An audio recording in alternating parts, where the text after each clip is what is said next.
Hello there, and welcome back to Miss Techie's Corner. Today I have another great tutorial for you using PowerPoint, and it's how to create a simple escape room type activity.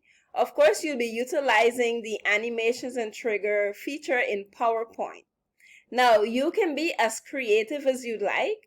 This can be used for any single subject you can think about. Just bring out your creative juices. So without any further ado, let me demonstrate what the activity actually looks like.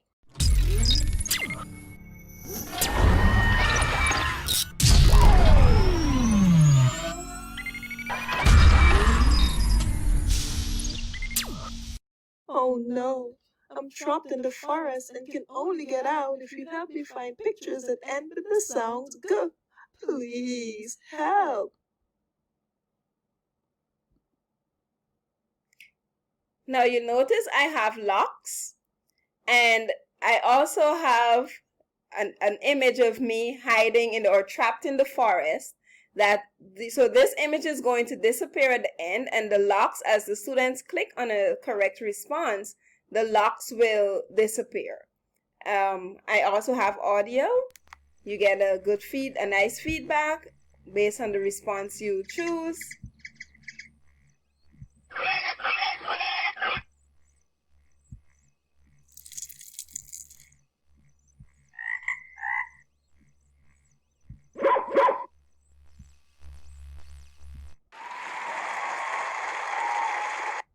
And if you have other rooms that they need to go to, you can click continue, and this can go on for as long as you'd like. So I already have one set up that I'm going to be showing you how to make.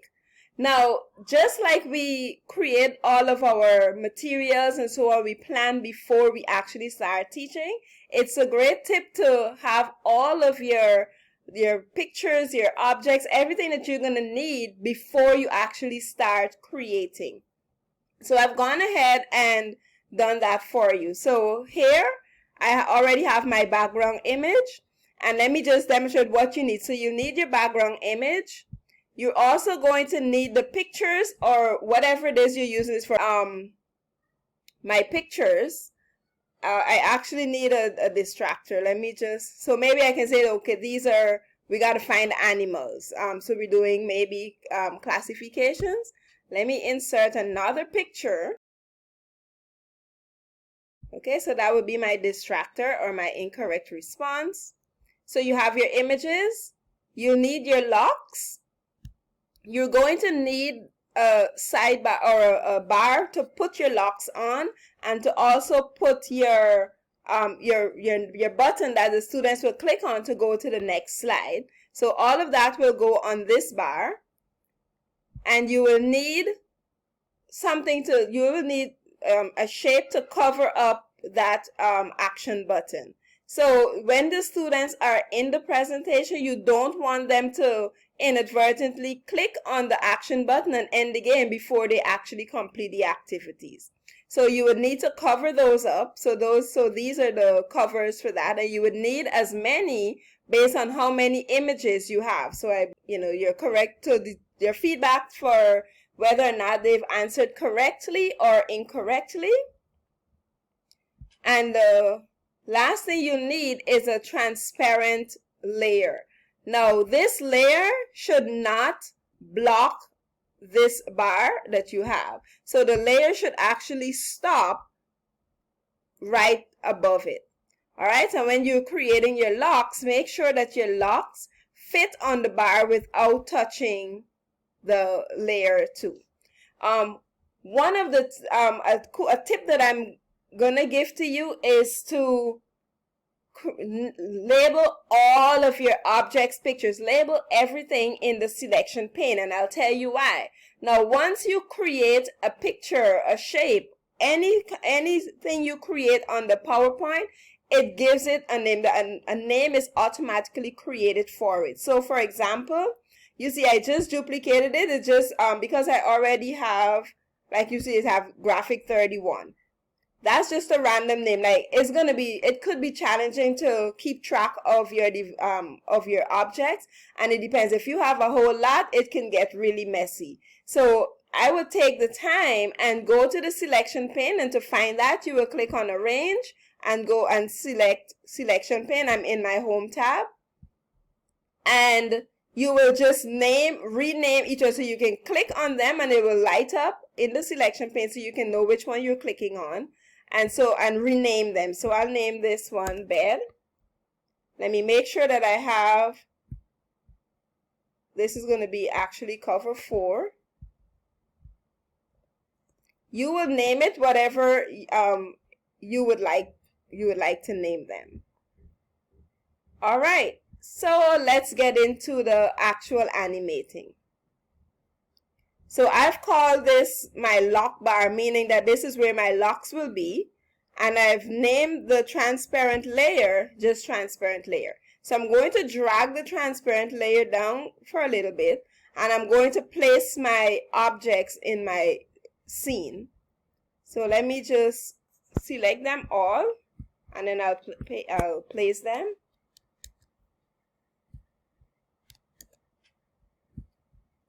Let me just find random spots for them.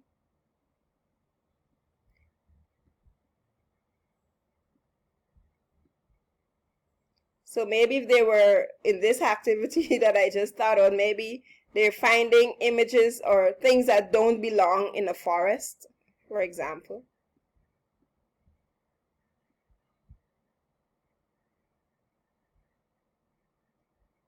Then I'm going to bring in my locks.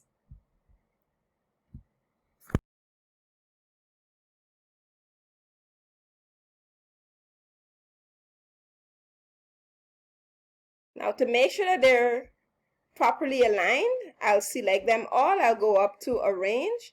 Then I'll select Align, Align Center, Arrange, Align, Align Middle.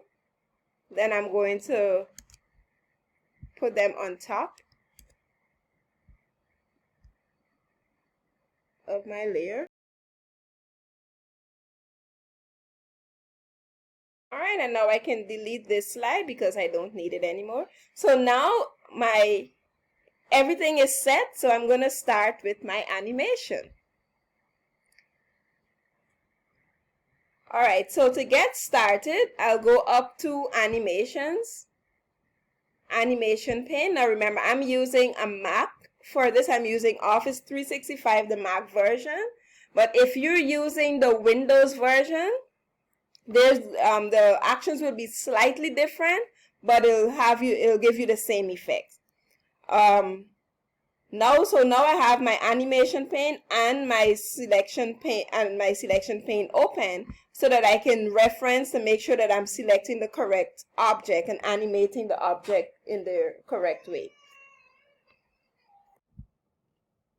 Now, first, I will select my lock bar because I don't want my students to click on this inadvertently.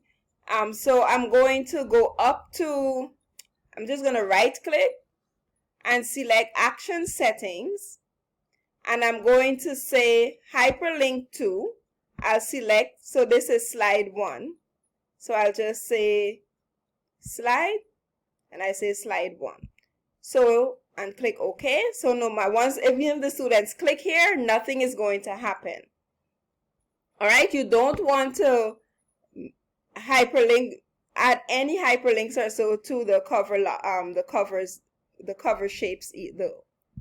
All right, so I click on, so the objective is when you click on an object, you want something to happen. All right, so that's where the triggers come in.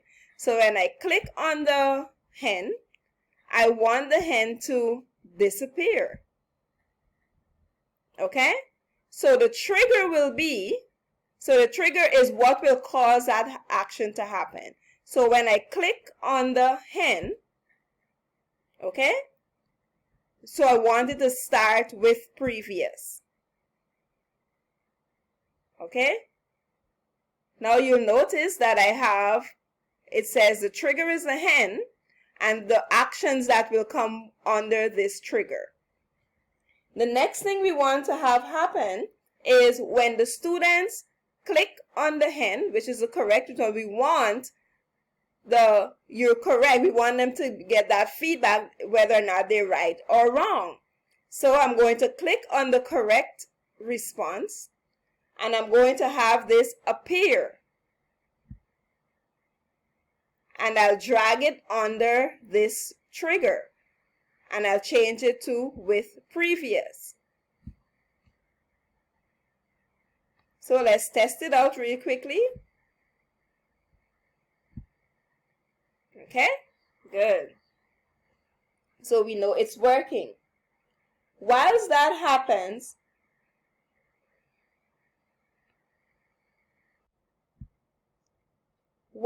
is happening, we also want one of the locks to disappear and we also want one of the layers to disappear. So I will click on lock 1. So let me make sure that I'm on lock 1. All right. So on lock 1, I want it to disappear.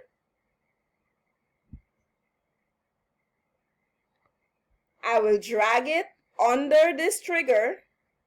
Okay. And I want it to happen after previous. So after you click on the hen and the correct response appears, then the lock will disappear. Then we have the transparent layer. This transparent layer, having it come and go, appear and disappear, is what's going to prevent the students from clicking on other objects inadvertently. The next thing we want to do is to select our transparent layer. Sorry, the cover one. So I go up to cover and I also want that to disappear. So I'll click on exit animation. Now, let me mention, if you're using Windows, you will click on add animations and then more exit effects and select disappear. Again, we want this to happen so we want this to happen when the lock is disappearing. Okay, so we'll drag this here under the lock and we'll change it to with previous. So the lock and this cover will disappear at the same time. Then we want the transparent layer to appear. So I'll click on transparent layer.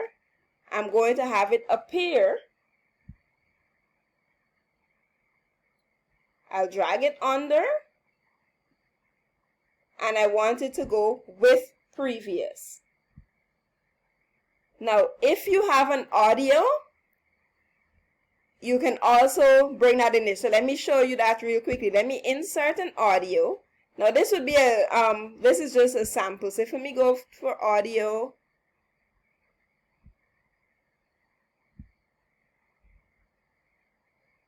Let me just say ant, because I don't have an audio of of a hen. All right. So I have my audio. For playback, I want it to hide during the show. I go back to animations. You see it's here. And I'm going to drag it under. And again, I want this to happen with previous. So let's test it out. Mind you, this is going to be this is not going to be the sound of a hen. Ant. Okay, so we see it's working. The audio is playing. The audio plays when at the same time as the hen is disappearing and the lock and the cover rectangle along with the correct response.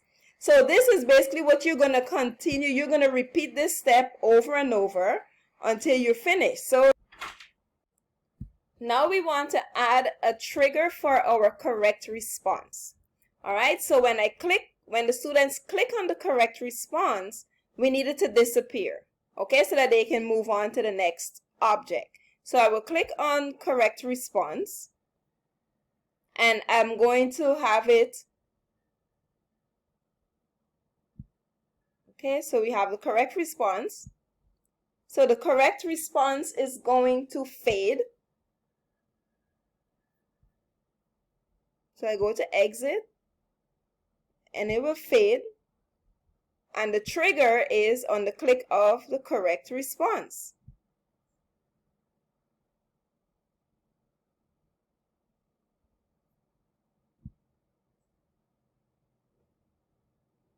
Next, but we want it to go with previous.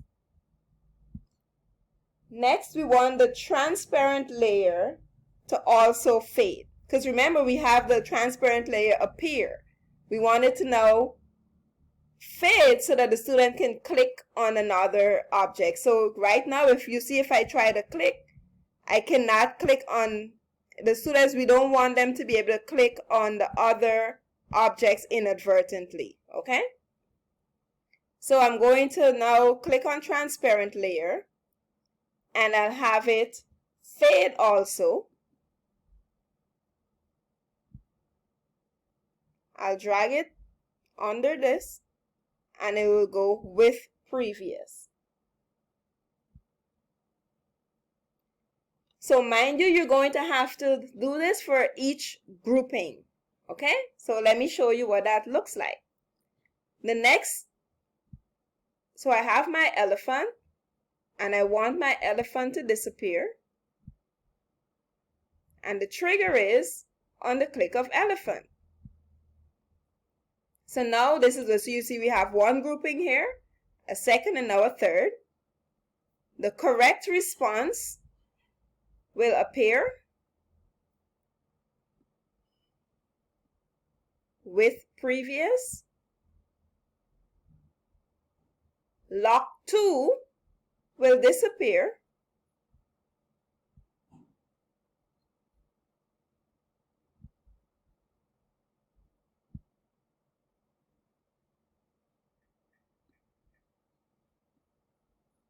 After previous.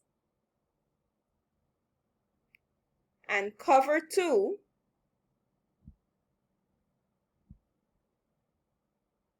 will also disappear.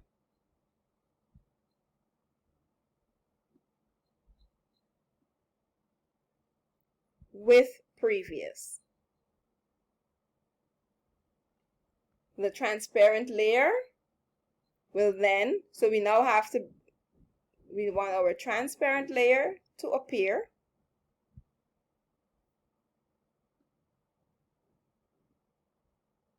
With previous.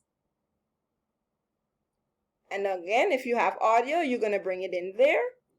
Now we need to do the correct response again. So we need to click on correct response. Sorry. We want it to fade. But this time you're going to add it under the trigger of the correct response. And again, it's going to be with previous. And you also want the transparent layer to fade.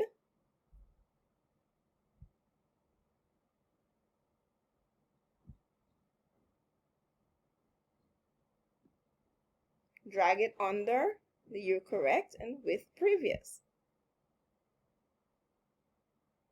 So you see you have 4. So depending on how many groupings you have, you will have 2 for each one. Okay? So I have 2 groups. So you see this is one group and another group. Bug.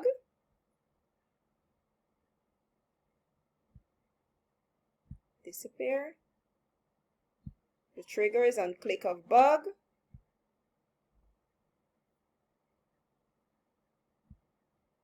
With previous.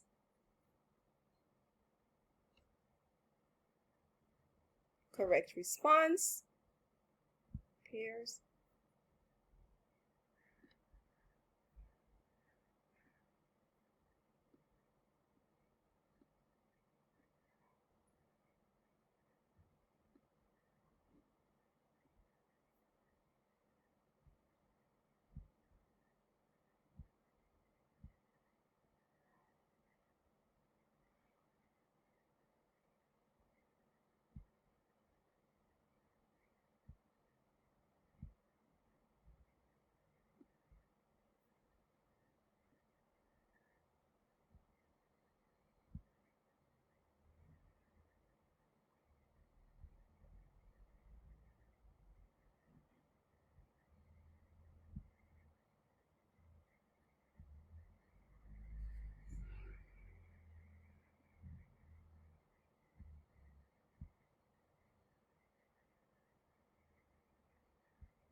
All right, so I have all of my correct responses. So it's the hen, the elephant, and the bug.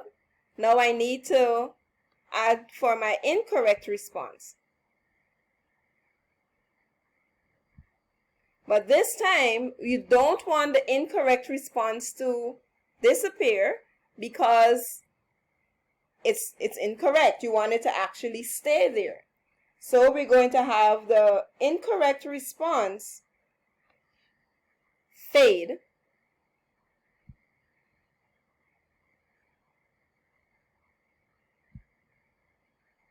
on click of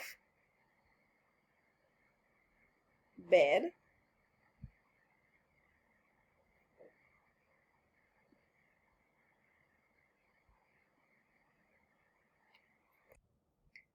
but at the same time as the bed is disappearing, we want it to also appear. So we'll click on the bed again and we're going to have it appear. You'll drag it under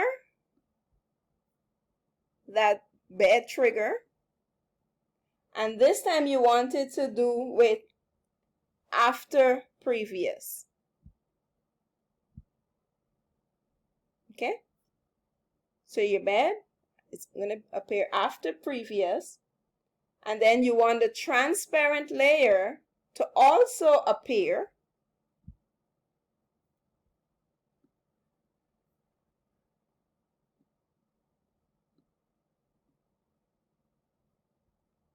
After previous. So you see you have two after previous actions coming together. And then you want the incorrect response to appear.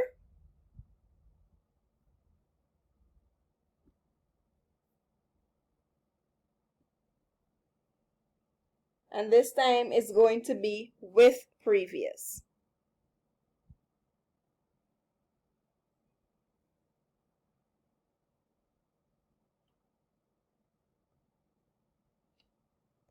Now we need to add a trigger for the incorrect response. So remember, we already have one for the correct response. So when we click on the incorrect response, we want it to fade.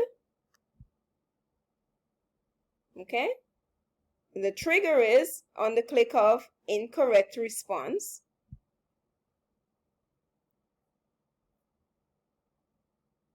And of course, it's going to be with previous. And we also want the transparent layer to fade.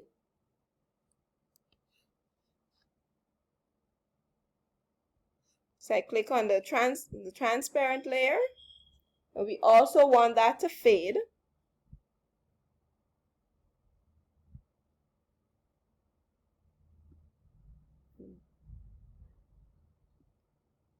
With previous. So it's a transparent layer and the actual incorrect response. So let's test it out to make sure that it's working the way we want it to.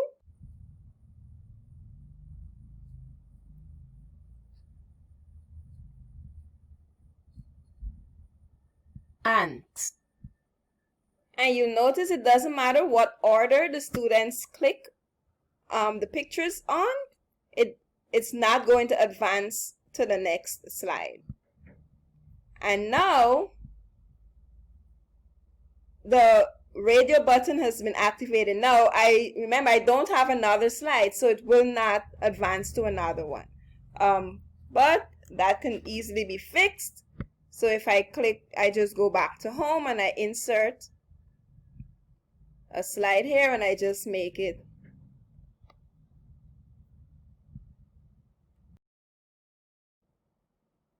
all right. So let's see what that looks like. Ant.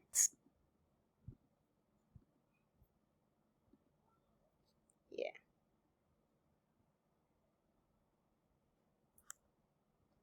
And that's how you create a escape room type activity in PowerPoint.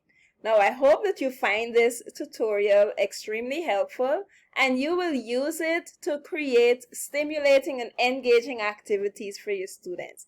Now, if you have not subscribed to my channel, please be so kind to do so. Also, turn on the notification bell and like this video and share it. I'll see you in the next one. Goodbye.